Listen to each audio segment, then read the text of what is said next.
The small town of Sighisoara in Romania's Transylvania region is a bit of a fairy tale. Its main claim to fame is its citadel, built against a hill, which is a UNESCO World Heritage Site. Constructed by German settlers in the Middle Ages, Sighisoara Citadel is exceptionally well preserved, with several of its old city walls and watchtowers still intact. It's a very colourful town, with churches, a gorgeous cemetery on a hilltop, wonderful viewpoints, and most of all, some of the most picturesque streets you'll find in all of Romania. In other words, it's a seriously photogenic place, and if you enjoy architecture photography as much as I do, you're gonna love it here.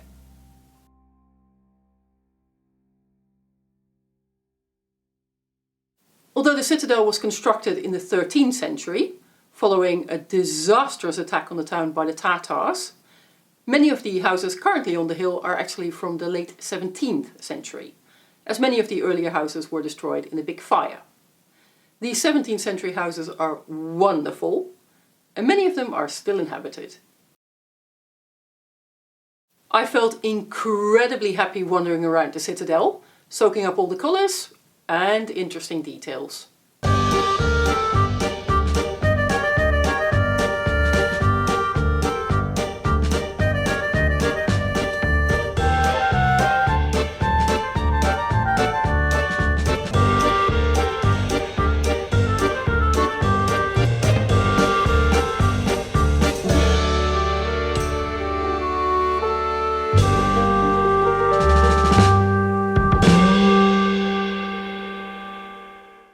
Seriously, this is one heck of a pretty town.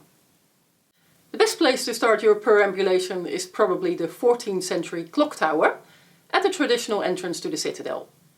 The four small turrets at the corners of the roof indicate that the local authorities had the right to impose the death penalty on sinners, a subtle warning not to commit any crimes in this town. The clock comes with figurines that are supposed to come out on the hour, but sadly the mechanism didn't seem to be in operation when I was in town.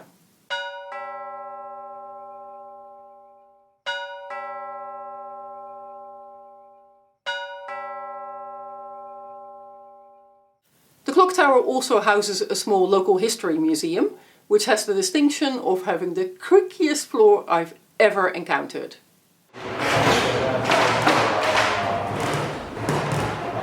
If you're unfortunate enough to arrive here at the same time as a busload of tourists, be sure to put in some earplugs because you'll need them.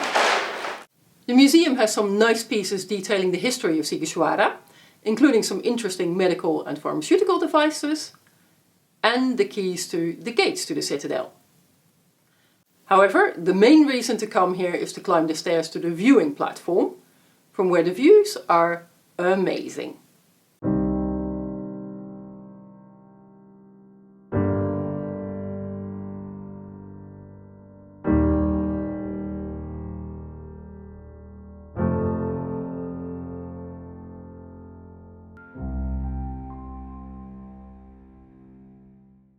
From the clock tower you can make your way to the central market square, where you'll find several restaurants. Word of warning though, service can be very poor here. I walked out of 2 restaurants because no one came to take my order after a 15-minute wait, despite the fact that it wasn't particularly busy and the waitresses knew I was there. I found a great place in the end though. Well, it started raining just as I was visiting the clock tower, so after the clock tower I popped into a restaurant for a very, very early dinner. Had some great aubergine salad at Casa Wagner, highly recommend it. And now that the rain has stopped, I can resume my walk of the old town. There used to be 3 rings of fortifications in the citadel, and if you look hard enough, you'll spot remnants of all of them. At the height of its power, the citadel had 14 watchtowers, 9 of which have survived. Each tower is named after a different guild. They have colourful names such as the Butcher's Bastion.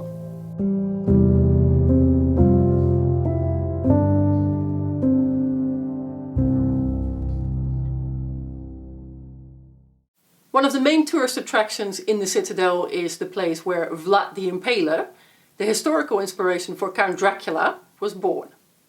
Unlike Dracula's castle in Bran, which has nothing to do with Dracula, this place does actually seem to have a historical link to Romania's national psychopath, in that it's known that his father lived here at the time of Vlad's birth. So yes, it does seem likely enough that Vlad the Impaler was in fact born here. Of course, Vlad's Birthplace is now a restaurant, and a rather tacky one at that. It gets pretty bad reviews online, so I decided to give it a miss. But if you want to be a good tourist, the thing to do here is to order a traditional Romanian bean soup served inside a round bread. Which does sound pretty good, I have to admit. I like bean soup. Anyhow, if you walk up the hill far enough, you'll get to the student staircase, a steep 175-step staircase to the top of the hill, which is home to a church and a German school. The staircase is covered to protect the school's pupils from rain, snow and sunshine. I saw some of the school's pupils negotiate these stairs, and you better believe they are fit. Anyway, once you've made it to the highest point of the hill, you'll see some remnants of the old top-level fortifications, and you can actually walk around them.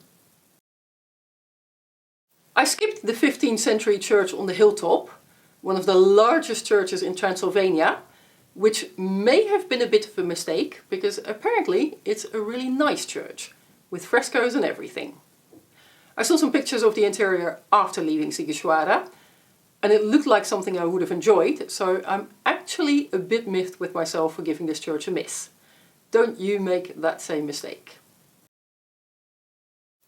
I did visit the Hilltop Cemetery though, which is beautiful and very scenic, an oasis of peace in an otherwise quite touristy town.